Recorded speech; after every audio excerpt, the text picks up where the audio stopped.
of scale. Disadvantages are we have less competence ourselves because we're relying on others outside to do it for us.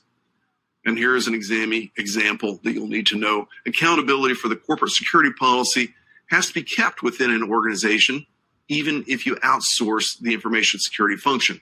Meaning, if I outsource my information security and then we end up breaching compliance, I'm not going to be able to say, I'm sorry, Ms. Regulator, but it wasn't our fault. We outsourced this. You can delegate responsibility for something, but you can't delegate accountability. That's the issue. And that's what ISACA is reinforcing here. So again, third-party service key issues, making sure that we have good contracts and monitoring of contracts in place. We want to make sure that we have references from other customers in our initial procurement of outsourced services. We should always have legally binding contracts that we can enforce and monitor.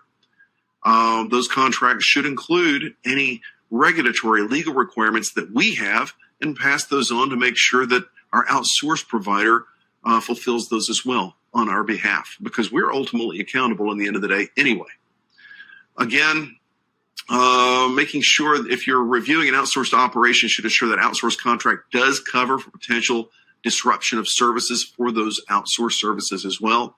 In other words, if I'm going to rely on you to do something for me, how are you managing your continuity risk to make sure that you maintain the right service level with me? Or are you just hoping that you will? We want to see their business continuity capability. Again, third-party services key issues. Monitoring the outsourced provider's performance, again, is actually performed by the tech management, the information systems management when the service has been outsourced. New things that we need to be concerned about with the ISACA CISM exam. You need to know the difference between some cloud computing terms. It's not very deep. It certainly isn't as deep as what CISSP does. CISSP will get into the difference between a hypervisor 1 and a hypervisor 2 and all kinds of technical things. Don't worry about that on this one. This one is actually pretty thin. They want to test you on, do you understand the difference between infrastructure as a service, platform as a service, and that does introduce potentially new compliance problems when it comes to privacy and things of this nature. Software as a service. We know that performance issues due to internet delivery method are an auditor's primary concern with software as a service.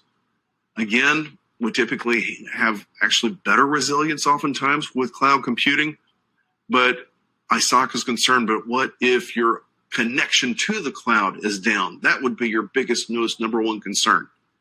You may feel differently, but on exam day, that is the answer to have. Information systems assessment methods are what we use to allow management to determine if organizational activities are deviating from KPIs, key performance indicators. Again, our IT performance management process is there to make sure that we optimize performance. We also have periodic reviews, comparison with best practices to make sure that we are actually on track and aligned with current day requirements. We can use a tool called the IT Balance Scorecard as well as key performance indicators. You're going to see a lot more of this on your C-Risk exam than you see on your CISA exam. So there is some overlap, however. Your IT Balance Scorecard, you may see that is an actual hyperlink that I have in the presentation. That is an active hyperlink if you have the downloadable PDF. The reason I'm bringing that out is because if you wanted to know more about the Balance Scorecard than what you really need to know to answer the question on the exam, if you just memorize what I tell you to memorize, if you really wanted to learn about it, you can. But don't think that when you link off to that Balance Scorecard resource that I give you, that you need to know all of that stuff too for your exam. Again, my purpose here today is to try to teach you just what you need for the exam and not really go off into things that you don't need for the exam as much as possible. But still, I know that some people say, but I'd like to learn more about that. I just would tell you now that you'll find these kinds of links throughout the presentation, and they're really just there for your convenience and your learning hunger. But if it needs to be on the test, it'll be on the slides. If it's not on the slides, It's just nice to know, not must know. That's the key. Some people say, look, I have lots of things to do. I'm a very busy person. I just want to be able to pass this test, get my raise, and keep moving. Okay, well, then just study the slides and the practice questions. Management uses the IT Balance Scorecard approach to achieve better alignment between IT governance and business objectives. So that would be the tool for that. Again, we'll use that for evaluating planning and investment in IT assets. We'll define key performance indicators. Again, that is the minimum level of service or performance required for a given process. We'll use that we'll determine those key indicators before implementing your IT Balance Scorecard, because the IT Balance Scorecard is about achieving those KPIs. So clearly, you need to put the horse in front of the cart by developing your KPIs first.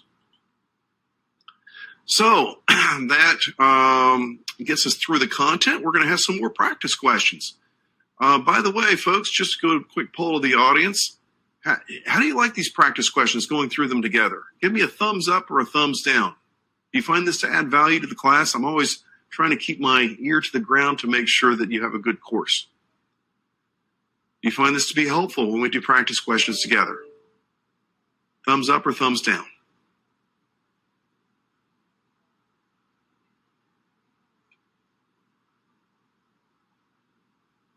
So far, getting a positive response. Outstanding. Glad to hear it.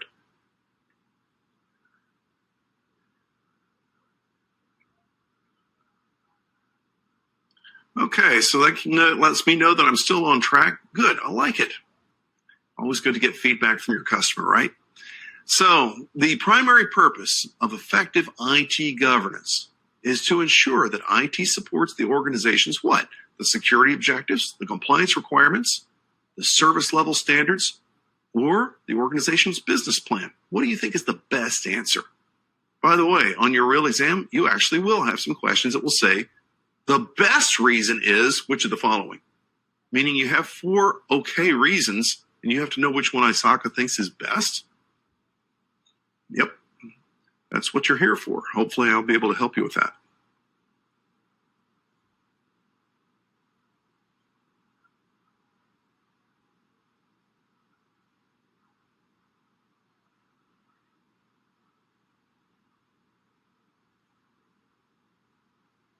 Let's go ahead and select an answer. Tell me what you think.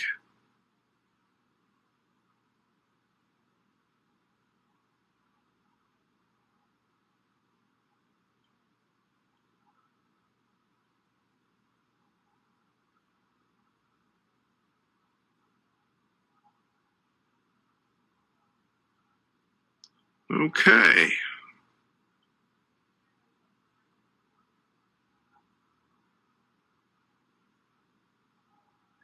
So 57.1% of the audience remembered the theme that I told you about. And the theme was what? The theme was that we always want to support business goals and objectives. Remember?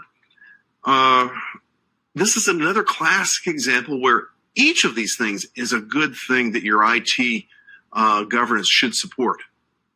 But ultimately, it's all about supporting the organization's business goals and objectives, which should include security objectives, compliance requirements, and service level standards. That's the idea.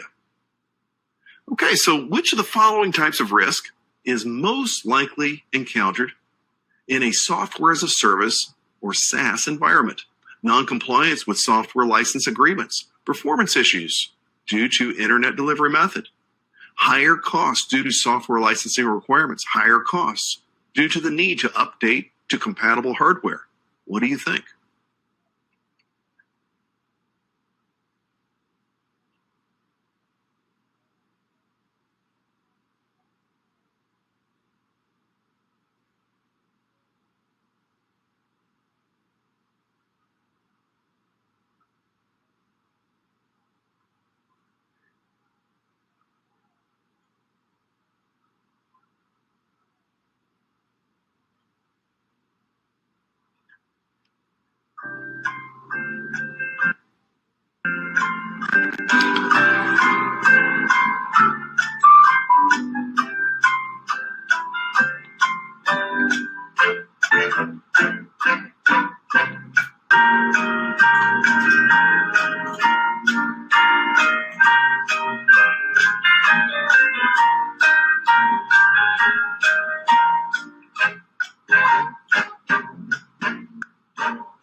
I hope that wasn't too gamey for you. Let's find out what everybody feels.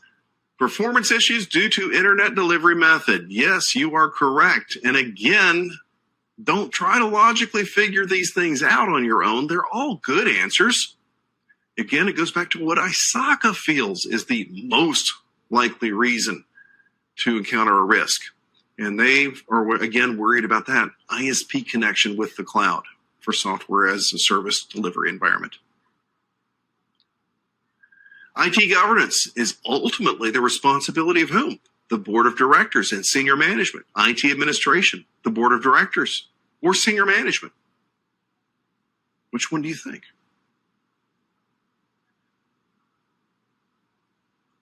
By the way, give me some feedback in the attendee chat. Do you like the Jeopardy background tune? It kind of keeps it like a game show for us, or is that really super irritating? You tell me which one. I'll give you a pulse check. Thumbs up, you like it. Thumbs down, you find it to be unbelievably irritating. Let's see what we think.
Okay, let's figure it out. By the way, I don't know, I have never been on the client side of the pulse check, so I don't know if you're able to see the results along with me, but so far we have 6 people say they find the Jeopardy mildly entertaining, and 3 people find it unbelievably irritating. So that was just interesting pulse check. So let's go ahead and take a look at this. That is correct, the board of directors and senior management. Here's why it's important that you memorize it this way, because sometimes ISACA refers to senior management. Sometimes they refer to the board, meaning that as an example of senior management. I don't know which one that you'll get on your tests, but it's going to be one or the other. They won't have both, but just understand that board and senior management are synonymous in these questions with ISACA, okay? Even though in real life it's not the same at all.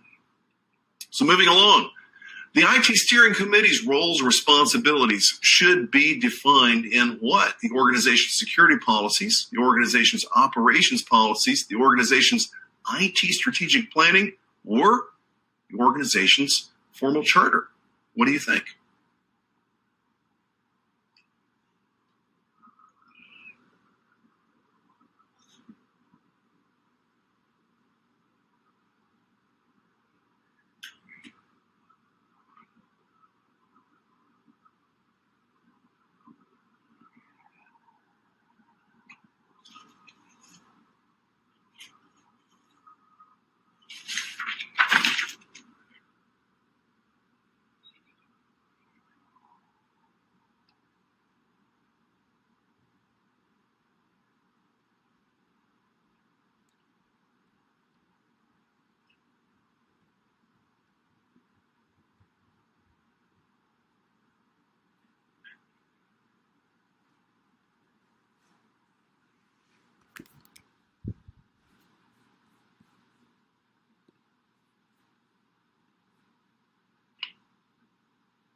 All right, we almost have half the audience that have answered.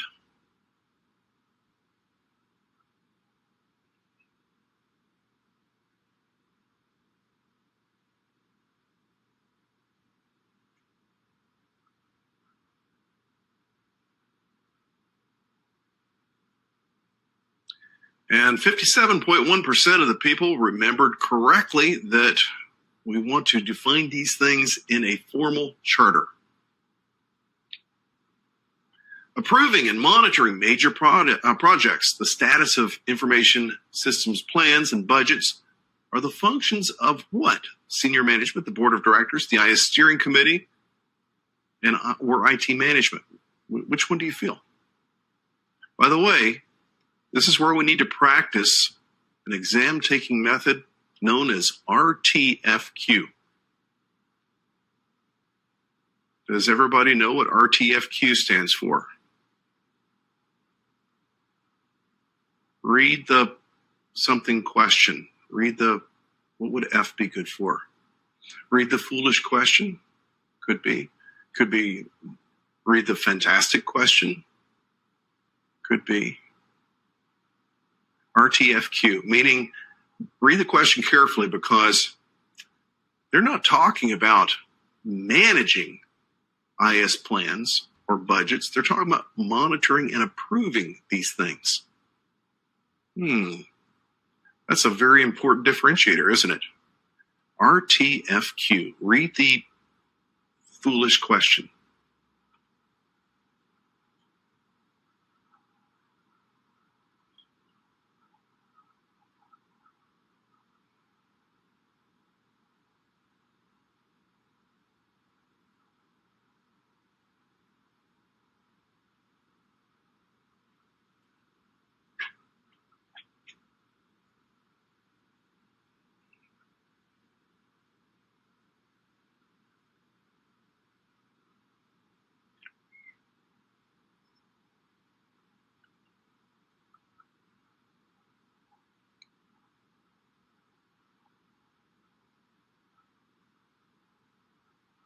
Okay, let's see what we have. It's your last chance to throw a dart at the wall. Moving forward in 5, 4, 3, 2, 1. Hey, excellent. 92.3% of the folks remembered that we're looking at the Information Systems Steering Committee. Now, you're right. Senior management are likely to be on that steering committee.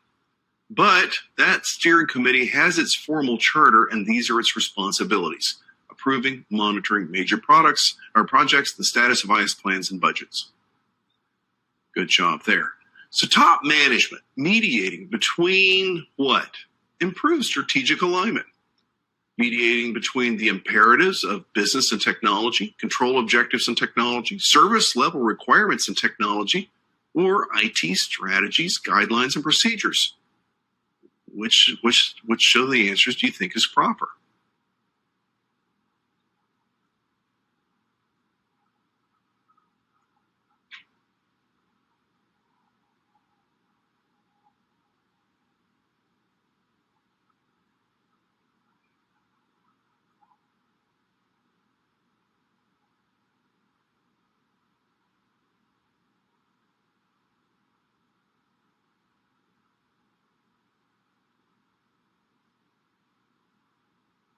IF, read the question first. That would be RQF, I guess.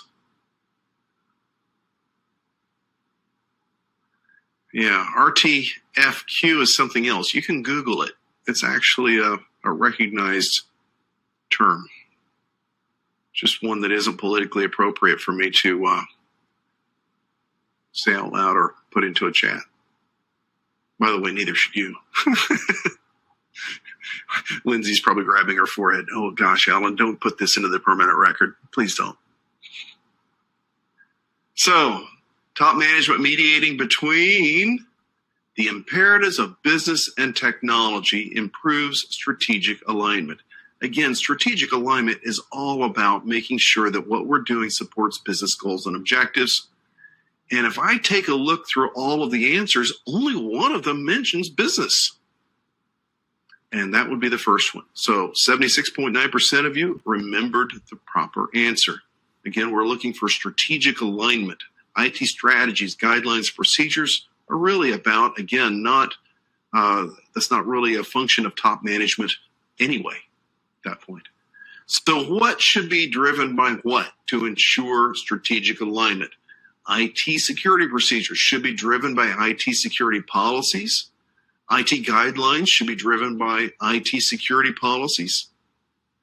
Develop the audit plan based on the basis of a detailed risk assessment. Monitor the progress of results and initiate control cost measures. What are we looking at here? It's a little of a strange one.